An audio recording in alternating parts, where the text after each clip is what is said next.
Bienvenue à Les Affaires Brassicoles, votre balado sur l'entrepreneuriat brassicole du Québec, avec Leonardo Calcagno de Baron Mag. Bonjour tout le monde, ici Leonardo Calcagno des Affaires Brassicoles. J'espère que vous allez bien et que vous ne paniquez pas trop de ce qui se passe avec Trump et les 25%.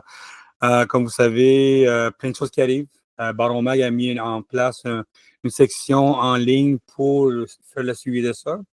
Mais c'est le but vraiment, comprendre toutes les problématiques qui existent, tout ça. Puis bien sûr, on veut parler avec tout le monde pour comprendre un petit peu la complexité de tout ça. Il y a plein d'articles qui s'en viennent, il y a plein d'entrevues qui s'en viennent là-dessus. Ça, il ne faut pas paniquer pour l'instant, mais on va continuer à suivre ce qui se passe. Puis bien sûr, bonnement, comme médias, nous autres aussi, il y a des affaires qu'on ne comprend pas là-dedans, puis on a besoin de savoir ce qui se passe. So, merci à tout le monde de continuer à écouter les Affaires Brassicoles. On a eu un bon feedback pour les articles qu'on a faits avec Buckhill. Le monde a beaucoup aimé Buckhill. Nous aussi, on a bien hâte de voir la suite. Aujourd'hui, nous autres, on va commencer avec une entrevue avec Will Connetz. C'est le general manager ou le DG de Hubs Connect Canada. Vous le connaissez, c'est une compagnie qui vend du doublon aussi, ils vendent d'autres projets, mais ils sont très concentrés au doublon. Ils sont une compagnie canadienne basée au Canada, Vancouver, puis à Montréal. Ils sont basés au Québec avec des partenaires locaux. Puis eux autres, depuis tout le temps, le but, c'est avoir l'expertise au Canada, le monde puisse payer au Canada, faire la distribution à travers le Canada, tout ça. Puis bien sûr, c'est une des compagnies qui a beaucoup de monde demandé des questions, savoir est-ce que ça a affecté toutes ces affaires qui s'en viennent, parce que, number one, le houblon, pas tout le houblon vient du Canada. Le gros parti vient des États-Unis, puis un peu de l'Europe, un peu de Nouvelle-Zélande, tout ça. Puis on voulait parler avec Will, comprendre un petit peu de qu'est-ce qui se passe dans les industries, qu'est-ce qui se passe avec eux autres. Ils ont fait un effort, eux autres, de parler avec tout le monde avec un courriel qu'ils ont envoyé à l'industrie pour qu'ils comprennent qu'est-ce qui se passe ici. Mais j'ai eu beaucoup de courriels, beaucoup de demandes de savoir si je pouvais parler avec Will, puis d'autres compagnies doublons au Canada pour comprendre un peu ce qui se passe. So, il nous parle de Vancouver, il nous parle en anglais. Puis, how are you, man? I'm good. How you doing? Fine, Vancouver, man. Looks nice, man, because here it's snowing, man. We have a full week bout of snow. If for all the Quebec listeners out there, you're probably going to laugh, but our city is a bit paralyzed right now. We've had it's been -5 all week, which is very cold for Vancouver, and we've had snow all week. So we're enduring the winter. It's beautiful though, after a very dry January. So no, it's good. Everything's good out here. You guys are like complaining like people from Paris with snow, man. I know. You hear on the radio in the morning driving to work and stuff, people are like, "Oh, I can't go outside. It's too cold. I can't go for my nightly walk. It's -3." So, yes, we are a little softer with the cold out here on the West Coast, but that's what happens, man. So, Will, let's jump on it because I've been getting a lot of emails from producers, as you know, as we started. There's the 25% tariff. It says it's going to be maybe in a month, something like that. And there's a big problem here in the industry in Quebec and in Canada, across Canada, is that people, like, as you know, it's been 2 years now. It's very, very, very, very hard in the industry. People are losing 35% of their business and sales, something like that. Some people are doing good, some people are doing bad. And for sure, with the tariffs coming down, maybe next month, but we always have to be careful with that. People have been asking me what companies like you are doing, suppliers.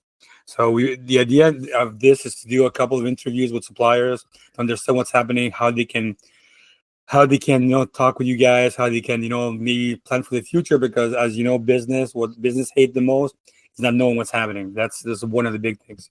The good thing about you guys is, like, you guys sent an email like maybe a week ago explaining your what's happening right now. You guys are going to be there for the industry, Canadian money, right, like that. So what's happening with you guys right now, and what kind of feeling are you getting right now from the industry? yeah, absolutely. So let me just address your first kind of point there. You spoke about a couple tough years for craft breweries, Quebec craft breweries.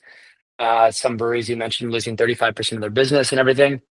I think in the what I hope stays from the situation that is happening with our trade war and south of the border is this amazing buy local, buy Canadian company movement. I was at the grocery store with my wife this week, and I saw half the people in the store with their iPhone out, looking at the back of packaging on the ketchup, on the cereal, and this sort of thing. So bringing that back to breweries,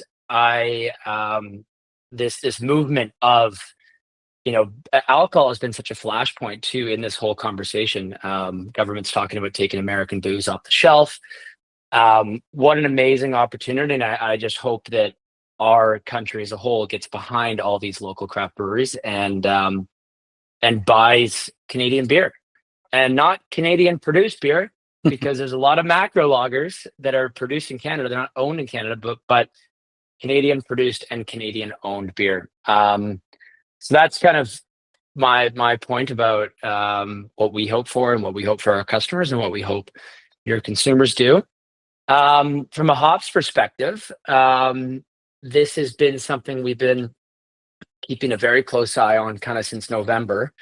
And then in December, obviously the rhetoric from the US President Donald Trump just kind of kept up in the ante about 51st state, Canada, tariffs, all these things just kind of kept up in the ante. And, it was amazing to watch Canadians kind of just every time it was said, just get a little bit more emboldened, a little bit more upset, which is fantastic to see. And things really ramped up last week when it seemed like they were going to happen, and Trump came out and said they were 100% going to happen. So in the month of December and the month of January, we've been actually diligently stocking a lot more our American hops, if you will.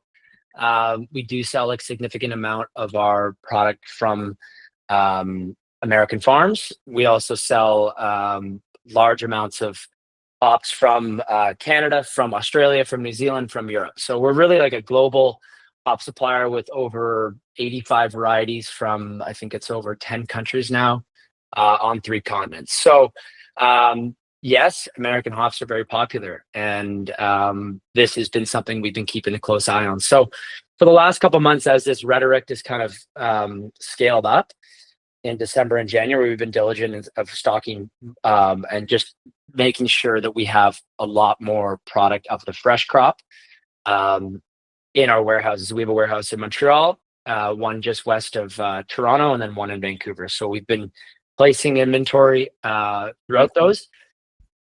This has come at an interesting time as the harvest for hops in North America is during September. And that doesn't mean that those hops are available in September. They have to be pelletized and packaged, and that is a bottleneck in the hop industry, is the pellet plant. You have all these farms scattered across an area, and oftentimes 1, 2, maybe 3 pellet plants that all the hops have to flow into. So there are still some 2024 crop US hops, for example, that are not pelletized and packaged. We're at the tail end of that, but that's added some complexity to making sure that we have all the products in Canada. So that's been a core focus for us for the past couple months. Stockpiling inventory if tariffs do last 3, 4, 5 months. Trying to make sure we have enough stock that it would be quite a while before brewers had to see any sort of price increase from tariffs on American hops. Yeah, when we, I think it was Sunday. What was that? Sunday, 5 days ago. Yeah. The date for me there, Leo. I think it was the 20. What was it? Sunday the 2nd, February 2nd, right? Yeah. The Canadian government came out in response with their list of over 1,000 products, right? And said that they were going to have retaliatory tariffs on.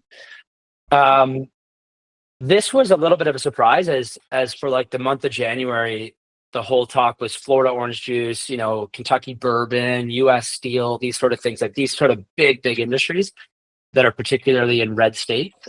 So when Canada came up with 1,000 products, it was a quick open of the laptop on Sunday night, Command F, type in the word hops, and hops did not make the list, as many people know. But the message from the Canadian government was, okay, here's our retaliatory tariffs. If you do not back down, USA, in, I think it was around February 20th, 18 to 20 days, we're going to add more to the list and bring more heat to the situation. So as I sat there and I read the products that were over like 1,000 products, you know, it was very wide. It was a wide swath of products from like meat to fruit to all these things. And as I kind of reflected on this, it was my belief that hops could very well make that February 20th list. As when you're trying to move as fast as you have to in this situation as the Canadian government, and you look at the commodities list and you get down to the H and you look at hops, you know, you don't have a ton of time to make this decision. You're trying to do 1,000 products in a matter of a week. It'd be my belief that the Canadian government will go, okay, hops, it looks like 40-50% of the hops coming into Canada are coming from the US. That's a big number. Check. Can you make beer with, do other parts of the world grow hops? Yes, Europe, Germany, Czech Republic, Australia, New Zealand. Canada is a very small industry that could support to a certain extent. Yeah, you can still make craft beer. So our craft breweries wouldn't have to close their doors. Check, let's put hops on the list. Now that's just speculation in my opinion. So Monday morning was February 3rd was a very wild morning in terms of it was on, right? It was happening at midnight Monday night. We had a lot of customers calling us saying, look, like the way a lot of hop contracts work is it differs from company to company, but there'll be a period of time when you can, if you sign a hop contract, a period of time for which you can call off those hops. And we're, in terms of US hops, we're on the very, very early stages of that cycle, maybe a couple months in, on a 6 to 12 month contract with brewers. So brewers were, you know, asking very good questions saying, well, maybe I need 6 months of my hops right now. Yeah. But not every brewery's in that situation that they can pay for that. So it just created this absolute chaos, and almost reminded me of that panic buying period in COVID, like people had toilet paper stacked to the roof and all of that. So everyone was making, you know, adjustments. Hops were not on this list. A lot of products weren't on that list. So if you then look at the trucking industry, okay, I have 3 weeks to get hops into Canada, let's say, or a commodity that's not on that list, and maybe it will be in 3 weeks. Trucking companies were fielding a ton of inquiries, like I need a full truck up here now. At the same time, a ton of Canadian companies were canceling their trucks going south into the US. So a very wild week so far, but the threat still exists. 30 days from what is that, March or February 3rd would put us probably around March 5th or something. Kind of like the it took the plus, you know, we have like the shortest month, man, you know. And exactly, it's exactly. So so basically it's bought, I guess, everybody 30 days. I think the word I would describe for what I feel going on down in the US is unpredictability. So who knows if this is going to take us right to March 4th at 11 p.m. again, and there's this whole situation over again. But we're trying to focus on what we can control, and what we can control is making sure that we have our product that will support our Canadian craft breweries for a significant period of time if there is tariffs imposed. So how long do you have, like, for, can you keep up this price for how long? 6 more months? I would say, so the problem, I would say, of the roughly 40 different varieties from the US, and again, we carry about 90 varieties, 85 varieties or so. The 40 varieties, some will last much longer than others, right? Some of those varieties are used by 1-2 brewers across the country, right? So, and some are used by 95% of the brewers across the country, right? So it'll vary from variety to variety. But if tariffs were imposed, I guess to answer your question, if tariffs were imposed today on hops, we would be able to the bulk of our core varieties, support breweries for 4 to 6 months. Okay, that's a The lot. thing is, breweries would have to and would be wise to be flexible and be flexible on maybe crop year, be flexible on maybe variety substitutions throughout that period. But we've put ourselves in a position that is not an easy place to put yourself in. It requires a lot of investment in inventory and these sort of things to make sure that there's a smooth situation for our brewers. The thing is this, man. You know, when we've seen this kind of trade wars before in other places. I remember Japan, Korea had this trade wars. I remember there was this big problem.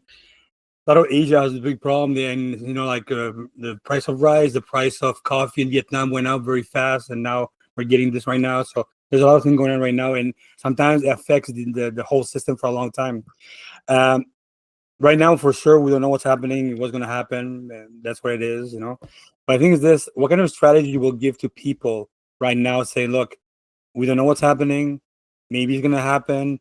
We might something like that. Is it time for you guys to maybe talk with your clients or maybe brewers to start thinking?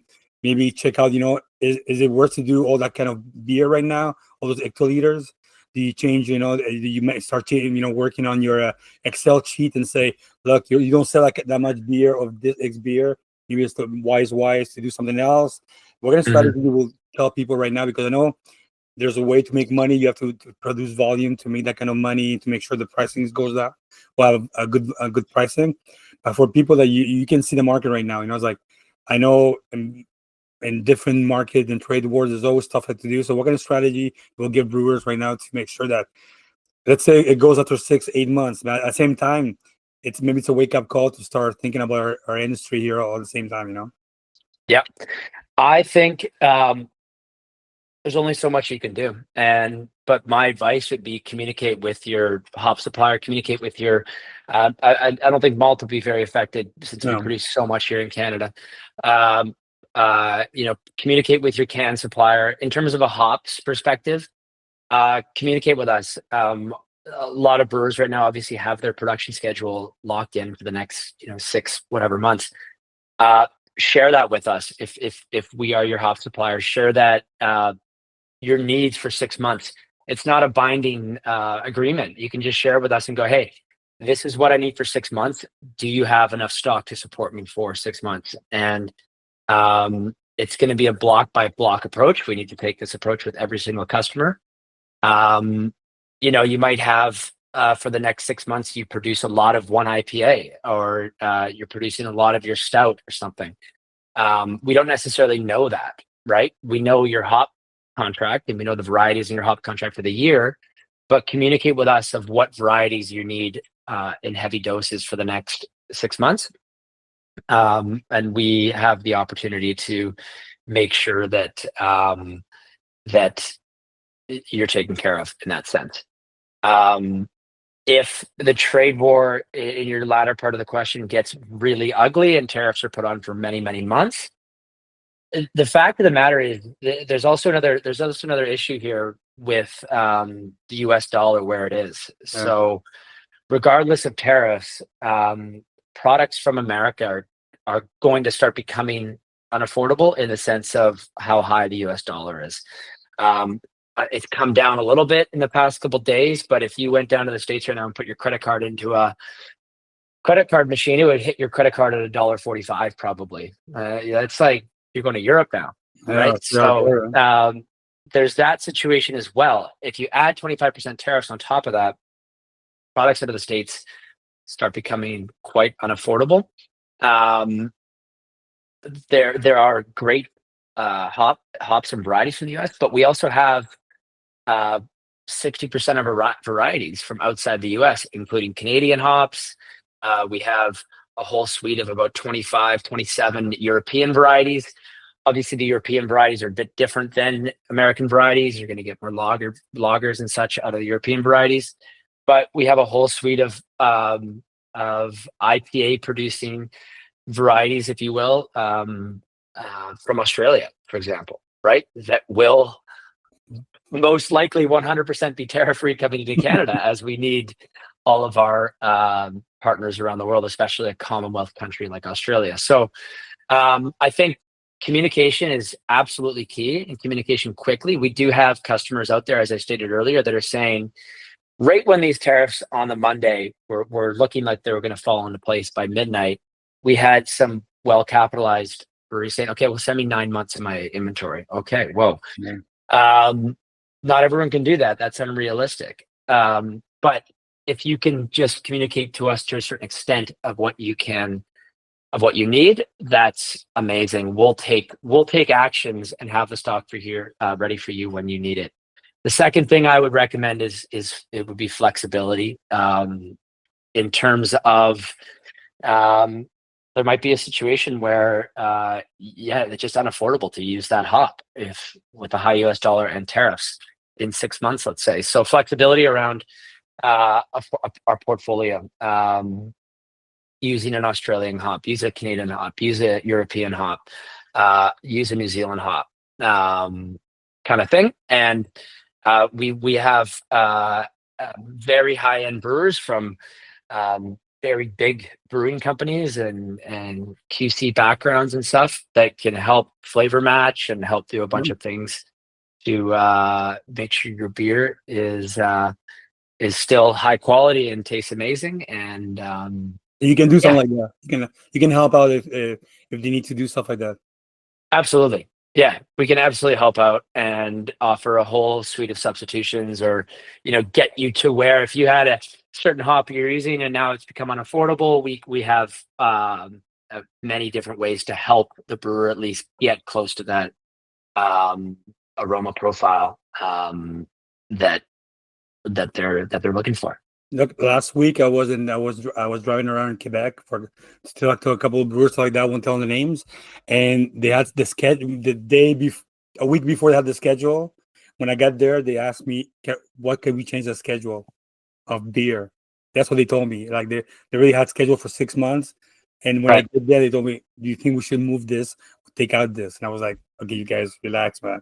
People are worried. They're worried." There's one thing I'm talking to this. I'm doing an interview soon with a company in Spain. They're doing in hops, hydroponic hops inside. Okay. And it's a weird question, it's just a question for you guys because that's it, big company in Spain, kind of like Molson has invest a lot of money in that to do hops inside. Here in Canada, we have electricity, Quebec mostly, but we have electricity, stuff like that. Do Hop Connect, or other companies are thinking about it in the long term to start doing more maybe inside hops, hydroponic hops. Is it something that you guys thinking that at the end of the day, this is a wake up call, and we should start maybe thinking about our future? Because we're members of the Commonwealth for sure. I mean, Australia, all those guys.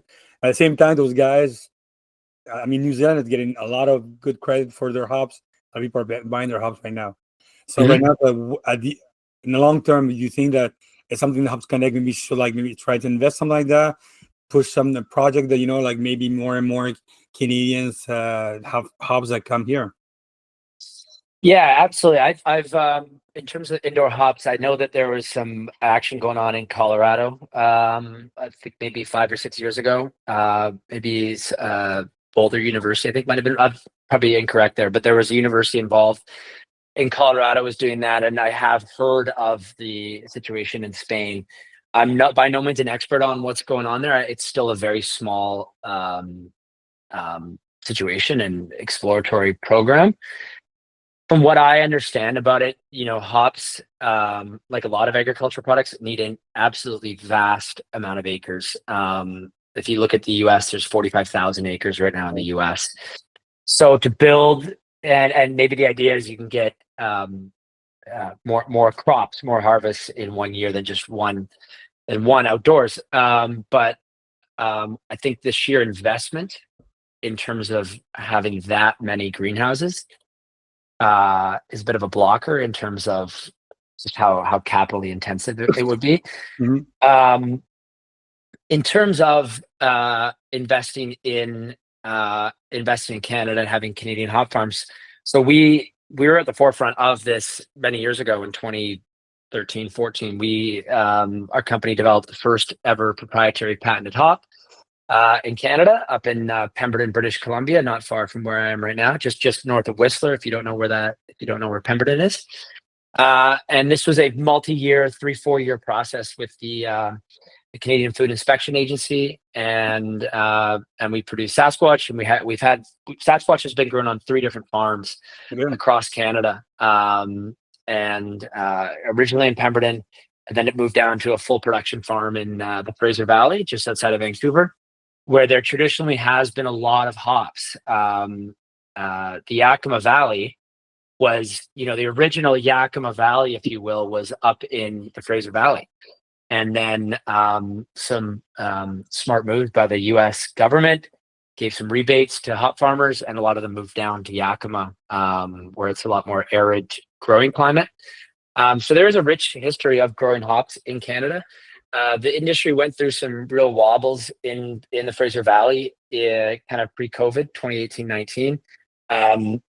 It was, as everyone knows, a real boom in craft beer, a real boom in hops, and a lot of players entered the market, and some tough things happened. I'll leave it at that. Some bad actors, if you will, and we exited the Fraser Valley because of that, and we're now in Leamington, Ontario. So we have currently one grower, Redman Hops, in Leamington, Ontario. Leamington is famous for tomatoes, and it used to be a huge tobacco growing region. And obviously, with tobacco declining in terms of sales and need for acres and all that, hops have kind of have a very similar growing climate, and we've stepped in there with our partner in growing hops in Leamington. The difficulty, and I'd say the bottleneck in terms of like investment, is if you go down to any centralized hop growing areas around the world, that'd be the Hallertau in Germany, Yakima Valley in the US, down in Australia, in Victoria, where I'm actually going down in 2 weeks for hop harvest. I'm going to New Zealand as well. It's the picking facilities and the pellet plant. So you have these vast farms, often run. If you go to the Yakima Valley, there's 80 farmers with multiple farms, all these farms, but there's not 80 pellet plants or 80 picking facilities. The investment to put up a pellet plant is in the tens of millions of dollars. Okay. So oftentimes what you have is cooperative farms working together, independently owned, but using the same maybe drying facility, maybe, and or pellet plants. So where I'm getting at is you almost need or what the trend is worldwide is many hop farms in the general vicinity that can share harvesting equipment and therefore share that cost. Instead of one person paying for that whole pellet plant and trying to make their buck out of it every year, it's bared by 5, 6, 7, 8, 9, 10 people, let's say, which makes it a lot more economical. So it's not as simple necessarily as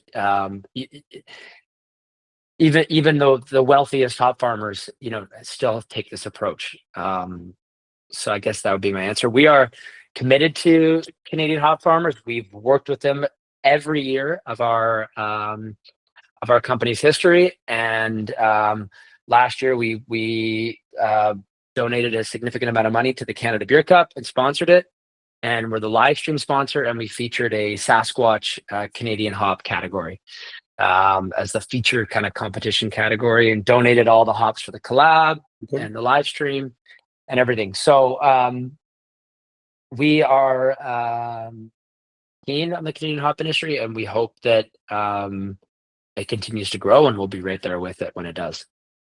Excellent. Well, before we go, what else do you like to say to our readers, to our brewers, everybody here in Quebec? What do you want to say? I other than what I said about communication and just chatting with us and figuring out a plan and banding together, and anything that is thrown at the craft brewing community, I know that we'll get the industry will get through it, just in terms of our loyalty to each other and our support. I would say if I could leave one message is buy from Canadian companies. It has never been more important to buy from Canadian companies. We have a month here where a free month where if everybody stops buying American ketchup, cereal, these things that you can buy from Canadian companies, that will have a significant impact on the US, and it'll strengthen the country's bargaining position, and it'll strengthen everybody's pocketbook, strengthen your neighbor's pocketbook, strengthen everything. So buy from Canadian companies, support each other, and go Canada. Excellent. Go Canada. Well, thank you, Will. Hope you have a nice trip in New Zealand and Australia. Hope you have fun up there. New Zealand, Awesome. I know it's very fun, New Zealand, man. Yeah, it's going to be great there for, we're going to Nelson, which is the tip of the North Island. Big wine growing region, Sauvignon Blanc grapes, and then a big hop growing region. And then we're going to Victoria, which is you fly into Melbourne and then drive a couple hours north. And we're going to see our partner's brand new picking facility and pellet plant and everything that they've just built and commissioned. So it's going to be very cool. If you have the chance in New Zealand, go to see Delinquent Winery. Okay. Old guys, very old guys with ton of tattoos, great wine. Very nice. South Island? Is it on the South Island? I think so. It's called Delinquent. Okay, I'll look it up. Well, thank you very much, Will. Okay, thanks for your time. Thank you for having me. Keep us updated with what's happening with after the month, whatever happens. Absolutely. Okay, all the best. Thanks. Merci tout le monde d'avoir écouté l'entrevue des Affaires Brassicoles. Comme vous savez, si vous avez des questions à Hub Connect, on va vous laisser l'information sur la balado. Puis, s'il vous plaît, abonnez-vous à Baron Pro. Comme vous savez, on a plein d'entrevues, plein d'articles qui s'en viennent, d'infolettes qui s'en viennent, je vous le promets, la semaine prochaine. Puis, bien sûr, ce podcast, ce balado, est commandité par Keg Management et Keg Management. Merci beaucoup tout le monde et à la prochaine.